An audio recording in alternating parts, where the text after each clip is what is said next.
Oi gente, tudo bem?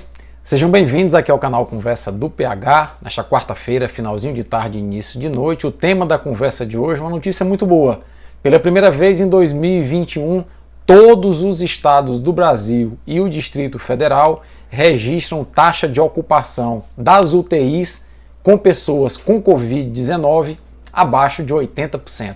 Isso é uma boa notícia e aponta para o arrefecimento da pandemia em território nacional. É sobre isso que nós iremos conversar agora. Eu sou o Paulo Henrique, biólogo e dentista, mestre e doutor em microbiologia e imunologia e professor universitário. E convido a você que está passando por aqui a se juntar aos mais de 10.300 inscritos aqui no canal, se inscrevendo no nosso canal e ajudando a compartilhar vídeos na internet, vídeos nas redes sociais que levam informação de qualidade e de base científica. Pois bem, um levantamento feito por alguns veículos de imprensa junto às secretarias estaduais de educação revelou no dia de hoje que todos os estados do Brasil e o Distrito Federal apresentam atualmente taxa de ocupação de leitos de UTI com pessoas com Covid-19 abaixo de 80%. Isso é muito bom. Alguns estados, como por exemplo Goiás, têm 78% de ocupação das suas UTIs com pessoas com Covid-19, mas outros estados, como o Acre, por exemplo, têm apenas 12% de taxa de ocupação.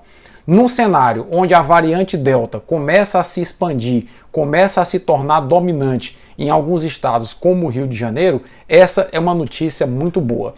E por falar em variante Delta, eu queria dizer para vocês o seguinte, que a variante Delta, embora se torne dominante, a tendência é que ela vá se tornar dominante no Brasil, isso não significa que ela vai ter impacto no aumento do número de casos e no aumento do número de mortes. A gente tem que compreender o seguinte, quando do ponto de vista epidemiológico você analisa casos novos de uma doença, você está calculando, avaliando a incidência dessa doença. Então, nesse caso, é provável que a variante Delta vá se tornar dominante em quase todos os estados do Brasil e no próprio Brasil, mas provavelmente ela não vai aumentar a taxa de incidência da doença, que no Brasil está em queda e levemente estável. A mesma coisa com a taxa de mortalidade. E eu já havia dito isso anteriormente em um outro vídeo há 3 semanas atrás, que eu vou colocar o card aqui para vocês, que basicamente a concepção que a gente tem qual é? É que a variante Delta, embora seja mais infecciosa, ela tem um nível de infectividade, de transmissibilidade similar ao vírus da catapora, isso dito por um relatório do CDC dos Estados Unidos há 2 semanas atrás. Ela vai se espalhar muito rapidamente, ela vai se tornar dominante, mas no Brasil, eu havia dito há 3 semanas atrás, que ela iria encontrar um cenário diferente. Qual a diferença que ela iria encontrar aqui no Brasil? Primeira diferença, o Brasil tinha 95% dos casos causados por uma outra variante, também uma variante muito transmissível, que era a variante P1 ou variante Gama, a variante que surgiu lá em Manaus. A variante Delta iria encontrar aqui uma competição com essa outra variante e ela iria demorar um pouco mais que em outros países a se espalhar. De fato, o que nós estamos verificando é que quando a variante Delta chegou no Reino Unido e nos Estados Unidos, ela se espalhou muito mais rapidamente do que aqui no Brasil. Aqui no Brasil, ela está tendo mais dificuldade para se espalhar e para se tornar dominante, muito embora eu acho que ela vai se tornar dominante sim. Outro fator importante é que quando a variante Delta chega no Brasil, nós temos um contingente de pessoas com alguma resposta imune ao coronavírus muito grande. Se nós considerarmos a subnotificação, ou seja, pessoas que tiveram Covid, não tiveram sintomas e porque o Brasil testa pouco, não foram diagnosticadas com Covid, nós temos aí talvez perto de 40 milhões de pessoas no Brasil que contraíram a Covid, curaram a Covid, consequentemente têm resposta imunológica contra a Covid. Esse é um ponto. Se nós considerarmos que o Brasil já imunizou mais de 100 milhões da sua população com a primeira dose, e já vacinou uma grande quantidade de pessoas com a segunda dose, nós temos aí possivelmente 70% da população brasileira com alguma resposta imune ao coronavírus.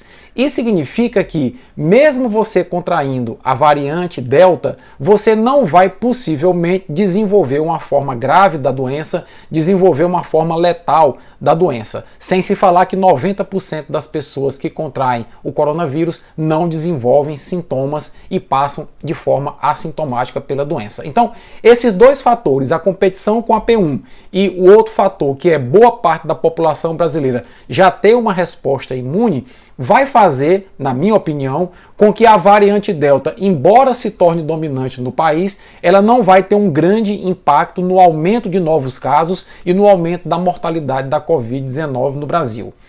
Ressalte-se, entretanto, que o Brasil deve acelerar a vacinação com a segunda dose das vacinas que exigem a segunda dose, porque vários estudos demonstram que as pessoas completamente imunizadas com as vacinas são bem resistentes à Covid grave e à morte causada pela variante Delta. É importante, portanto, que a gente acelere o quanto antes a vacinação das pessoas e parece que os estados estão caminhando nesse sentido. Vários estados já estão, inclusive, fazendo mutirão, virada da vacinação, como em São Paulo, para acelerar a imunização das pessoas. Isso é muito bom. Bem, nessa perspectiva, a tendência é que a taxa de ocupação de leitos de UTI no Brasil permaneça estável, permaneça abaixo dos 80%, que é um nível confortável para dar tranquilidade às pessoas, para que quando alguém desenvolva uma Covid grave, tenha leito de UTI para que essa pessoa possa ser atendida, e isso vai evitar, obviamente, o colapso do sistema hospitalar, que é um cenário muito dramático que aconteceu em alguns países e aqui no Brasil também chegou a acontecer em alguns estados, em algumas cidades, como em Manaus, por exemplo. Então, o que nós precisamos agora é basicamente compreender que nós estamos entrando numa situação de relativa tranquilidade, mas sem deixar de lado as medidas de prevenção e de proteção individual. Quais sejam? Utilizando máscara, mesmo que você esteja vacinado, mesmo que você tenha tido Covid curado, utilize máscara, porque você pode ser reinfectado e, mais que isso, você pode ter o vírus na forma assintomática uma segunda vez e estar passando para outras pessoas caso você não esteja utilizando máscara. É importante sim utilizar máscara, principalmente em espaços fechados, mas até mesmo em espaços abertos eu sugiro que onde haja aglomeração você utilize máscara e, se possível, evite aglomeração. Segundo ponto, na primeira oportunidade se vacine e não escolha a vacina.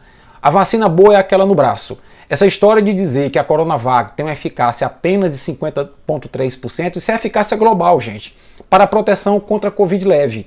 Agora, se você avaliar a taxa de eficácia da Coronavac contra a Covid grave e contra a morte, ela chega a 98%.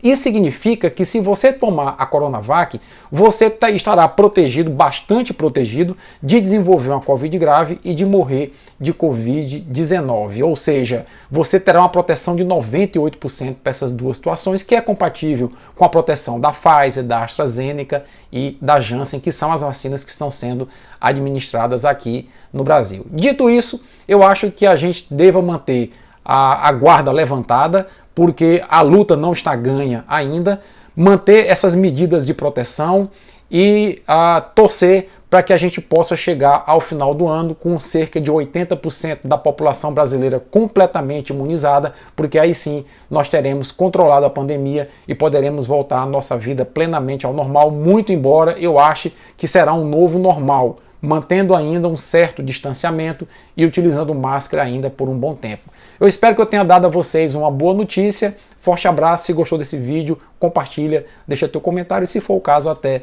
a tua crítica. Tchau!